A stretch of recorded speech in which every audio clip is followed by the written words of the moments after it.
नमस्कार।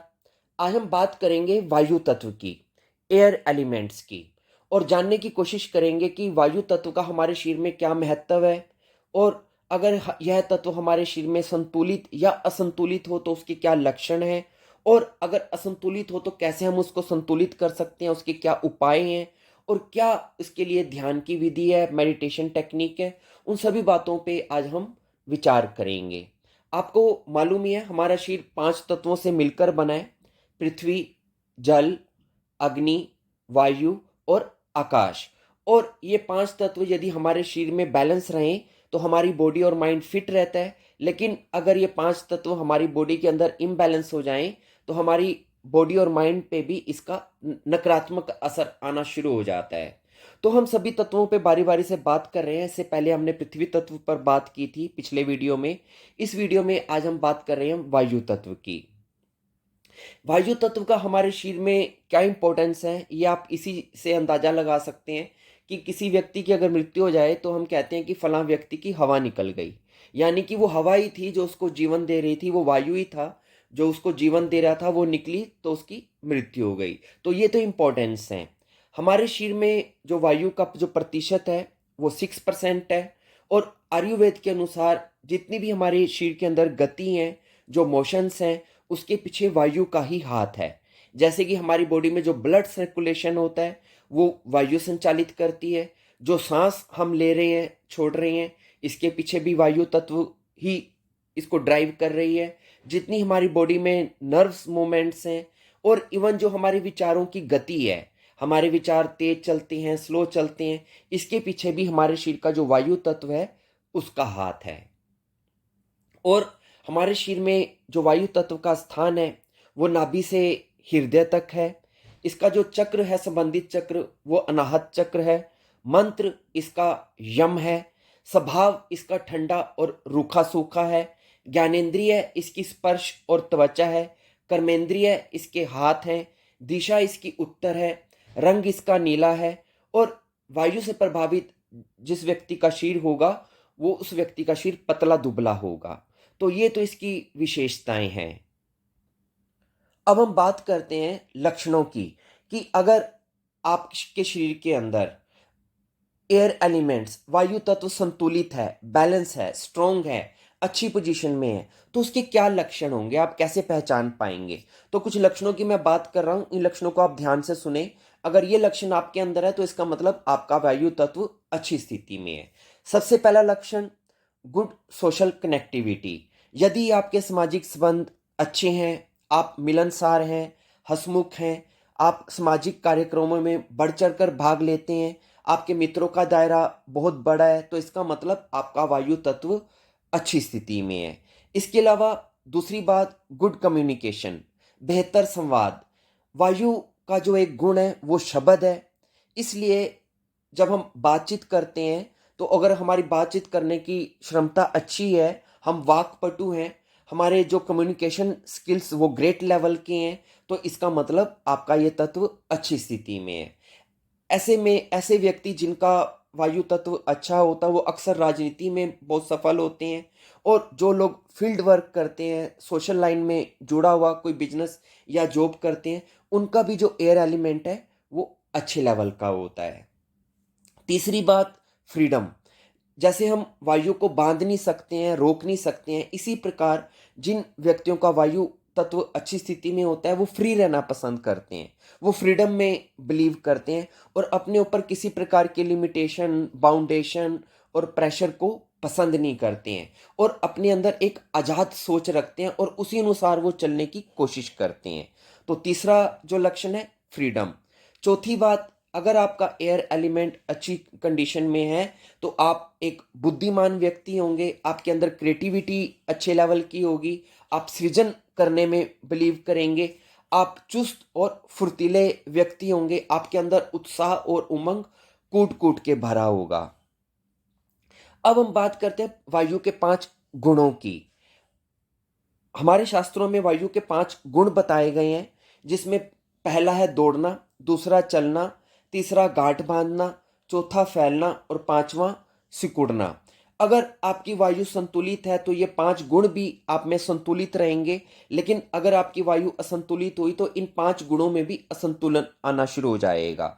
उदाहरण के तौर पे जो पहले 2 गुण हैं, दौड़ना और चलना, अगर आपका वायु तत्व अच्छा है तो आप बहुत तेज चलने वाले व्यक्ति होंगे।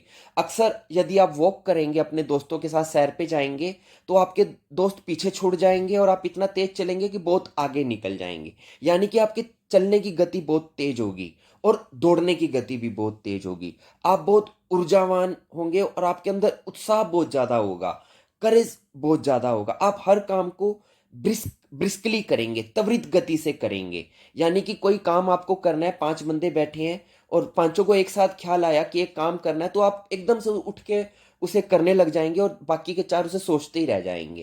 कहने का तात्पर्य है आपके अंदर त्वरित गति से कार्य करने की क्षमता होगी यदि आपके अंदर वायु तत्व अच्छी स्थिति में होगा तो। दूसरी बात, जो दूसरा गुण है, तीसरा जो गुण है वो है गांठ बांधना। तो इसका क्या मतलब है गांठ बांधना, कि आप कोई भी बात होगी, कोई राज की बात होगी या राज की ना भी बात हो, कोई नॉर्मल भी बात होगी, आप हर बात को अपने मन में रखेंगे गांठ बांध के, उसे हर किसी को बताते नहीं फिरेंगे। जैसे कि कुछ लोगों की आदत होती है कि कोई बात हुई एकदम से सबको बता दिया, लेकिन आप के अंदर अगर कोई बात है, अगर वो इंपॉर्टेंट बात है, तो वो आप अपने अंदर ही रखते हैं, एकदम से किसी को बताते नहीं है। ये अगर आप में गुण है तो इसका मतलब आपका वायु तत्व अच्छी स्थिति में है। चौथा जो गुण है वायु का वो है फैलना। आपने देखा वायु फैलती है, एक हर तरफ फैल जाती है। तो ऐसे व्यक्ति जिनके अंदर वायु का गुण अच्छी स्थिति में होता है, उनका नाम, यश, काम, प्रसिद्धि सब कुछ फैल जाता है। ऐसे व्यक्ति बहुत तेजी से प्रसिद्ध हो जाते हैं और समाज में, सोसाइटी में उनका बहुत नाम हो जाता है। तो अगर आपके जीवन में भी कोई ऐसी स्थिति बने कि पहले तो आप इतना कुछ नहीं था, अचानक से आप फेमस हो गए, मशहूर हो गए, तो इसका मतलब वायु का तत्व आपके अंदर एकदम से बड़ा है। लेकिन इसका दूसरा एंटी गुण भी है कि इसका जो अंतिम गुण है वो है सिकुड़ना। तो क्या होता है कि कुछ लोग एकदम से ऊपर ऊंचाई पे पहुंच जाते हैं, लेकिन धड़ाम से नीचे भी गिर जाते हैं अपनी किसी गलती के कारण। कुछ वो ऐसा कर डालते हैं जो उन्हें नहीं करना चाहिए था, तो उनकी सफलता जो उन्होंने 10-20 साल में कमाई होती है वो रातों रात ही खत्म हो जाती है उनकी किसी गलती के कारण। या अगर ऐसा नहीं भी होता है तो एक उम्र के पड़ाव में आकर ऐसे व्यक्ति अपने आप को सिकोड़ने लग जाते हैं। वो अपनी सारी जो शाखाएं हैं उनको वापस अपने में खींचना शुरू कर देती हैं। तो एक ये गुण भी आता है सिकुड़ने का, अगर जो वायु तत्व से प्रभावित व्यक्ति होता है उसके अंदर। तो ये बात हुई वायु के 5 गुणों की। अब हम बात करते हैं उन लक्षणों की जिससे कि ये पता चले कि आपके अंदर जो वायु तत्व है वो असंतुलित है, इम्बैलेंस है। उसके क्या लक्षण है? अगर आप असामाजिक हैं, मतलब आप सोशल ज्यादा नहीं है और ज्यादातर अकेले रहते हैं, शर्मीले स्वभाव के हैं और आप दूसरों से कनेक्ट नहीं कर पाते हैं, अपने आप को इंट्रोवर्ट नेचर में पाते हैं, मतलब आपके अंदर एक संवादहीनता की स्थिति है, आपकी कम्युनिकेशन स्किल अच्छी नहीं है, आप अपने आप को एक्सप्रेस नहीं कर पाते हैं, दूसरे से जुड़ नहीं पाते हैं, तो ये सारे लक्षण ये शो करते हैं कि आपके अंदर वायु तत्व असंतुलित है। इसके अलावा यदि आप में एनर्जी की कमी रहती है, आप थक जल्दी जाते हैं, आप में मोटिवेशन की भी कमी है, आप इंस्पायर भी नहीं हो पाते हैं जल्दी से, और तो ये फिर सारे लक्षण भी आपके अंदर वायु तत्व में असंतुलन के हैं। इसके अलावा यदि आप स्टेगनेंट होकर कोई क्रिएटिविटी भी नहीं कर रहे हैं, किसी प्रकार की कोई सृजन भी नहीं कर रहे हैं और लाइफ में बोर फील करते हैं, तो ये भी लक्षण इसी चीज के हैं। इसके अलावा आपको अगर कोई मानसिक रोग या मानसिक रूप से कोई परेशानियां हैं, आपको डर बड़ा लगता है, आपके अंदर फोबियास हैं, आप अनिश्चित रहते हैं, कोई डिसीजन नहीं ले पाते हैं, आपकी अंदर अस्थिर मति है, आपका माइंड फ्लिकरिंग है, मतलब कुछ डिसीजन लेने में आप इतने स्ट्रांग नहीं है, तो ये भी इसी चीज के लक्षण है।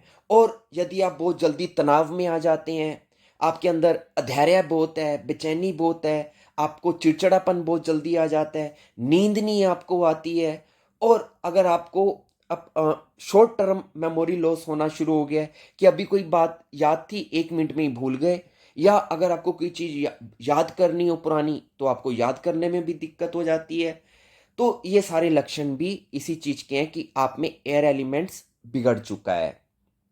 और आपको अगर चलने फिरने में दिक्कत आने लग जाए, आपको आलस बहुत आए, आपकी बॉडी जड़ स्टिफ होनी शुरू हो जाए, या आपको ब्लड प्रेशर की प्रॉब्लम होनी शुरू हो जाए, शरीर में जगह जगह में दर्द होने शुरू हो जाए, खासकर जोड़ों में दर्द होना शुरू हो जाए, और आपके फेफड़ों में और हृदय से संबंधित आपको प्रॉब्लम्स आनी शुरू हो जाए, आपको चक्कर आना, घबराहट होना, गैस बनना, या स्किन में ड्राइनेस हो जाना, इस प्रकार की प्रॉब्लम्स होनी शुरू हो जाए। स्किन में ड्राइनेस क्यों? आपको मालूम है, जब वायु बॉडी के अंदर बढ़ती है तो इसका जो गुण है वो रूखा है, जैसे कि मैंने आपको शुरू में बताया। तो जब आपकी बॉडी के अंदर एयर एलिमेंट्स जब इम्बैलेंस होगा तो ड्राइनेस पैदा करना शुरू कर देगा। आप स्किन में अगर अपना नाखून चलाएंगे तो वहां सफेद लाइन पड़ जाएगी, तो इसका मतलब आपकी बॉडी में एयर एलिमेंट्स जो है इम्बैलेंस हो रहा है। या घुटनों में भी क्यों दर्द होने शुरू हो जाता है एयर के कारण? क्योंकि उसी एयर के कारण ड्राइनेस इतनी बढ़ती है कि जो चिकनाई है आपके घुटनों की वो खानी शुरू कर देती है वायु, जिसकी वजह से हड्डियां टकरानी शुरू हो जाती हैं और आपको प्रॉब्लम आनी शुरू हो जाती हैं। आपको खट्टा खाने का अगर ज़्यादा दिल करे तो ये भी एक लक्षण होता है कि आपकी जो वायु है वो इम्बैलेंस हो रही है। खैर, ये सारी मैंने आपको लक्षण बताए कि आपके बॉडी में वायु असंतुलित हो रही है। तो अगर असंतुलित हो रही है तो अब फाइनली हम बात करते हैं इसको संतुलित कैसे करें, या कैसे हम अपनी बॉडी के अंदर, अगर आपको अपने एयर एलिमेंट्स को इम्प्रूव करना है, उसको बेटर करना है, संतुलित करना है, स्ट्रॉन्ग करना है, तो उसके क्या उपाय हैं, उसके ऊपर अब हम बात करते हैं। उसका सबसे पहला उपाय है योगाभ्यास करें, योगा करें। क्यों? क्योंकि क्या होता है कि हमारी बॉडी के अंदर हमारी जो एयर है वो संचित हो जाती है, इकट्ठी हो जाती है, वायु फंस जाती है, ट्रैप हो जाती है, जिसकी वजह से ही आपको दर्दें होती हैं। तो जब आप योगाभ्यास करेंगे, बॉडी को स्ट्रेच करेंगे, मसल्स को खींचेंगे, तो मसल्स के बीच में जो एयर जो फंसी हुई है वो रिलीज होनी शुरू हो जाएगी। उदाहरण के लिए, जैसे ही आप पवन मुक्त आसन यदि करते हैं, योग में विशेष आसन नाम ही है पवन को मुक्त करने का आसन, तो आप महसूस करेंगे जैसे ही आप पवन मुक्त आसन में कुछ सेकंड रुकेंगे, आपको फोर्ट के रूप में, पात के रूप में गैस बाहर निकलती हुई महसूस होगी। तो योगाभ्यास इतना इफेक्टिव है यदि आप अपने एयर एलिमेंट्स को बैलेंस करना चाहते हैं तो उसके लिए। दूसरा, प्राणायाम करें।